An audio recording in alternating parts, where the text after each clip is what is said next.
Asas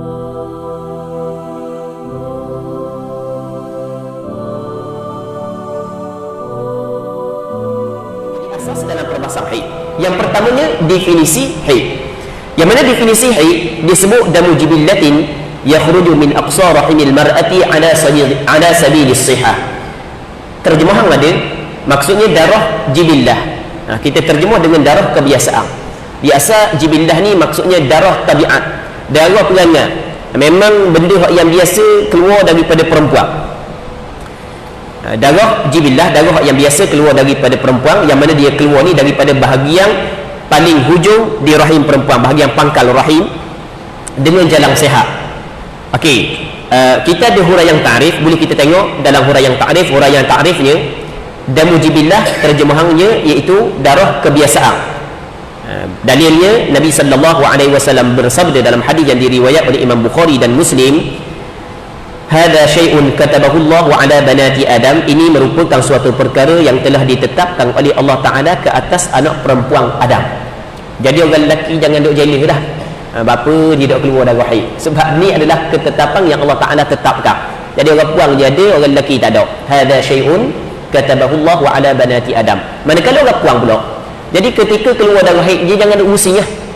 Jangan rasa takut demo. Mana ni keluar darah ni nak mati dah ke? Tak ada, tak perlu.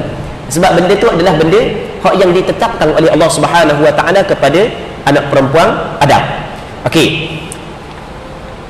Seterusnya yakhruju min aqsa rahimil mar'ah, maksudnya keluar daripada bahagian paling hujung di dalam rahim seorang perempuan. Berbeza dengan darah fasad. Darah fasad mengikut kebanyakan ulama mutaakhirin dalam mazhab Imam Syafi'i sama dengan darah istihadah. Sebahagian daripada ulama dia beza di antara darah istihadah dengan darah fasad. Okey, kita ambil benda istilah dia sama je, darah fasad dengan darah istihadah. Berbeza dengan darah fasad, yang mana ia darah fasad keluar daripada bahagian paling hampir di dalam rahim seorang perempuan. Okey, sebagai contoh, ni rahim perempuan, ni kotak tisu contoh je.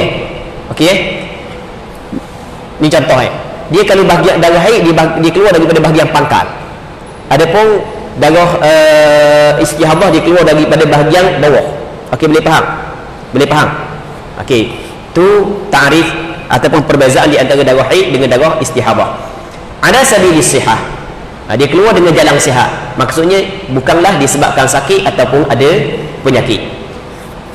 Seterusnya, nama-nama haid. Nama haid kita rasa bukanlah suatu benda yang penting bagi kita, melainkan bagi orang yang nak mendalami secara mendalam, itu memang cukup penting lah.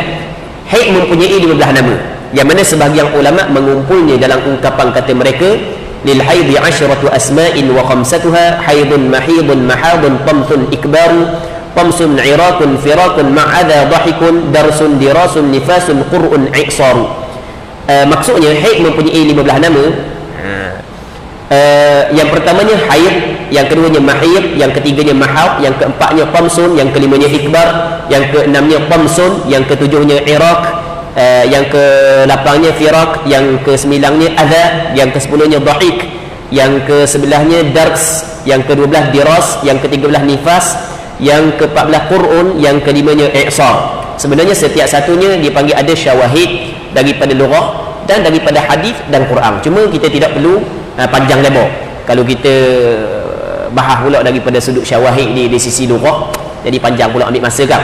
Okey, kita kata sebagai contoh lah, kita kata sebagai contoh adha di antara nama haid. Sebab dalam Quran Tuhan kata lagu mana, wa yas'alunaka 'anil mahid qul huwa adha. Haid itu adalah adha. Wa yas'alunaka 'anil mahid. Okey, mahid, mereka itu bertanya kepada engkau ya Muhammad tentang haid. Mahid nama dia, nama di antara nama haid adalah mahid. Qul, kata olehmu ya Muhammad, huwa adha. Haid itu adalah adha, perkara yang kotor. Okey, di antara nama haid adalah adha. Di antara contoh Qur'an. Qur'an kita kata dalam Quran Tuhan katakan wal mutallaqatu yatarabbasna bi anfusihinna thalathata quru. Perempuan yang dicerai oleh suami dia kena menanti beriddah selama 3 kali quru.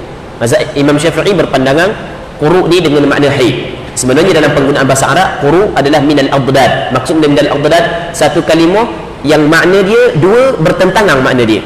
Qur'an dalam penggunaan bahasa Arab ada makna suci dan ada makna haid.